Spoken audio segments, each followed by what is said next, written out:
Timnas Indonesia menggunakan 4 pemain naturalisasi. Malaysia menang telak 4-0 atas Kamboja jelang Piala AFF. Timnas Filipina datangkan pelatih ex Barcelona. Sunny Walsh tinggalkan TC Timnas Indonesia di Bali. Halo football lovers, penggemar Timnas Indonesia. Kali ini kami dari Garuda Nusantara, update berita Timnas Indonesia, akan memberikan 10 update kabar terbaru perihal Timnas Indonesia. Pertama, Timnas Indonesia menggunakan 4 pemain naturalisasi di Piala AFF 2022. Mereka ialah Jordi Ahmad dari Spanyol, Sunny Walsh dari Belanda, Mark Klok dari Belanda, dan terakhir Ilja Spasujevic dari Montenegro. Jumlah 4 pemain naturalisasi merupakan yang terbanyak sepanjang Timnas Indonesia ambil di bagian di Piala AFF. Sebenarnya sebelum Piala AFF 2022, Timnas Indonesia juga pernah menggunakan 4 pemain naturalisasi di Piala AFF edisi sebelumnya. Momen itu terjadi di Piala AFF 2014 yang dilangsungkan di Vietnam dan Singapura. Saat itu pelatih Timnas Indonesia Oliver Riedel memanggil 4 pemain naturalisasi, yakni Christian Gonzalez dari Uruguay, Sergio Vancic dari Belanda, Victor Igbonevo dari Nigeria, dan Rafael Maitimo dari Belanda. Tahukah kalian apa hasil yang didapat dari Timnas Indonesia? Langkah skuad Timnas Garuda terhenti di fase grup setelah kalah bersaing dari Vietnam dan Filipina. Kira-kira bagaimana nasib Timnas Indonesia di ajang AFF tahun ini? Kita tunggu saja kabarnya. Hampir 2 pekan menjalani latihan di gym dan Bali United Training Center di Pantai Purnama, Gianyar, skuad Timnas Indonesia kini mulai bergeser. Sejak kemarin, skuad Garuda menggelar latihan teknikal di kandang klub Liga 1 Bali United di Stadion Kapten Dipte Gianyar. Latihan taktikal dipimpin langsung oleh pelatih Sintayong setelah dalam latihan fisik banyak diambil alih oleh para asisten pelatih. Yang menarik, PSSI dan pelatih Timnas Indonesia Sintayong mulai menyerukan kepada supporter untuk memenuhi Stadion Gelora Bung Karno yang dipilih menggantikan Stadion Patriot menjadi kandang Timnas Indonesia di ajang Piala AFF 2022. Sintayong mengatakan bahwa momen ini sangat penting bagi dirinya untuk membantu Timnas Indonesia meraih gelar juara. Pelatih berkebangsaan Korea Selatan ini ingin membalas kebaikan supporter dan masyarakat Indonesia. Saya akan membalas budi dengan pertandingan yang keren dan tidak mengecewakan, kata Sintayong.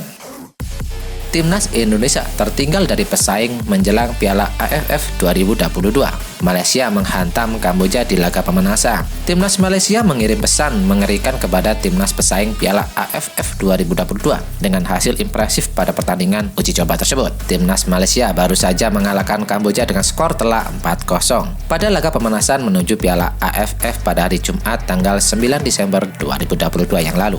4 gol Timnas Malaysia ke gawang calon lawan Indonesia di fase grup itu dicetak oleh Faisal Halim 2 gol, Letruk dan Stuart Wilkins 1 gol.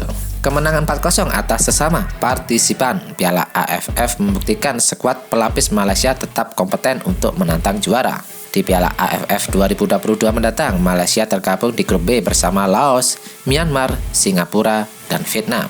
Sementara itu, Kamboja akan menghadapi Timnas Indonesia di grup A pada tanggal 23 Desember mendatang. Lawan Timnas Indonesia di Piala AFF 2022 melakukan manuver. Dilansir dari bolasport.com, Timnas Filipina menunjuk ex-jebolan Barcelona sebagai pelatih kepala. Dia adalah Josep Ferry Yebars yang resmi menjadi pelatih Timnas Filipina. Kepastian ini disampaikan melalui akun media sosial Timnas Filipina pada hari Kamis yang lalu. Josep Ferry adalah pelatih yang masih berusia muda, 39 tahun. Kehadirannya diharapkan mampu membangun pondasi dari The Askal. Josep Ferry juga memiliki banyak pengalaman bersama raksasa Liga Spanyol, Barcelona.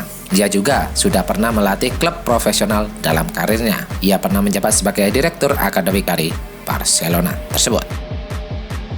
Bersama pelatih asal Spanyol, Brunei Darussalam menggelar persiapan maksimal sebelum terbang ke Malaysia untuk melakoni Piala AFF. Brunei tidak main-main dalam menggelar persiapan mereka untuk berpartisipasi di Piala AFF 2022 yang berlangsung mulai 20 Desember mendatang. The Waves lolos ke babak utama Piala AFF untuk pertama kalinya dalam 26 tahun usai mengalahkan Timor Leste dengan agregat 6-3. Dipimpin oleh pelatih asal Spanyol Mario Rivera, Brunei telah menggelar sesi latihan resmi mereka di track and field dari Hasanah Bolkiah Stadium Sports Center. Kami ingin memberikan persaingan kepada lawan-lawan kami, katanya kepada Borneo Bulletin. Kami juga datang sebagai underdog, tim non-unggulan saat menghadapi semua pertandingan kami, terangnya. Pemain naturalisasi Timnas Indonesia Sandi Wros harus meninggalkan pemusatan latihan atau training center Timnas Indonesia lebih cepat. Dia terpaksa kembali ke Belgia untuk membela klubnya di kompetisi resmi. Klub dari Sandi Wros juga membutuhkan dari jasa Sandi Wros sendiri. Sejauh ini dia cukup diandalkan oleh timnya dan sudah mencetak 2 gol serta 2 assist dari 17 pertandingan. Sementara Liga Belgia yang dimulai sejak 23 Juli 2022 itu baru akan berakhir pada 22 Mei 2023. Di Piala AFF 2022 Indonesia tergabung di grup A bersama Thailand, Filipina, Kamboja, dan Brunei Darussalam. Kemungkinan besar Sandi Wros akan absen pada laga pembuka Timnas Indonesia kontra Kamboja pada tanggal 23 Desember di Stadion Utama Gelora Bung Karno, Jakarta. Sebab beberapa hari jelang kick-off Piala AFF 2022, Sandi Wros harus memperkuat timnya di 2 laga pertandingan, yakni melawan RFC Serensen dan menghadapi Schalke KSV pada tanggal 24 Desember 2022 mendatang. Daftar 6 pemain paling muda di skuad Timnas Indonesia untuk Piala AFF 2022. Marcelino Ferdinand menjadi pemain paling muda dari 28 pemain yang dipilih pelatih Shin Tae-yong untuk Piala AFF 2022 mendatang. Seperti yang sudah-sudah, Shin Tae-yong memberi banyak kesempatan bagi pemain muda untuk membela Timnas Indonesia. Namun bukan berarti pelatih asal Korea Selatan itu alergi dengan pemain senior atau ujur. Saat ini ada 3 pemain berusia 30 tahun atau lebih dari Timnas Indonesia. 3 pemain tersebut adalah Iljaz Pasusevic, 35 tahun, Fahrudin Arianto, 33 tahun, dan Jordi Ahmad, 30 tahun. Dan mereka akan berbaur dengan banyak pemain muda. Ada 6 pemain di skuad Timnas Indonesia yang usianya 20 tahun atau di bawahnya. Di antara pemain itu ada pemain yang sudah jadi pilihan utama di Timnas Indonesia. Pemain Timnas Indonesia Witan Sulaiman memasang target tinggi di ajang Piala AFF 2022.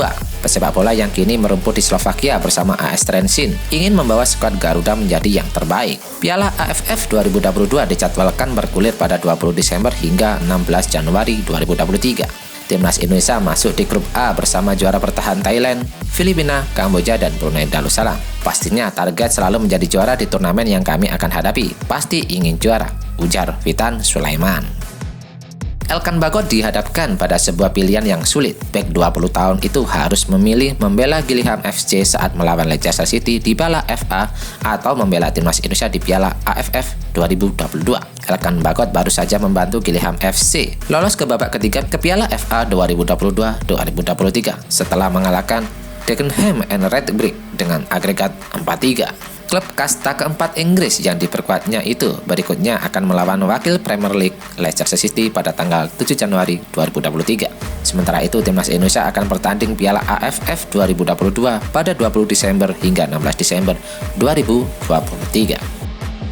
Pemain naturalisasi Timnas Indonesia Rafael Martimo memutuskan untuk gantung sepatu. Hal itu dikatakan Rafael Martimo saat berbincang dengan Bolasport.com beberapa waktu lalu.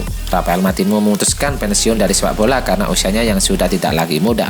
Pemain berusia 38 tahun itu memulai karir profesionalnya di Belanda. Selama berkarir, Rafael Martimo juga sempat membela Timnas Indonesia. Dalam akun Instagramnya, Rafael Martimo belum mengumumkan diri bahwa ia pensiun dari sepak bola. Namun sejauh ini ia sudah tidak lagi membela klub dimanapun berada.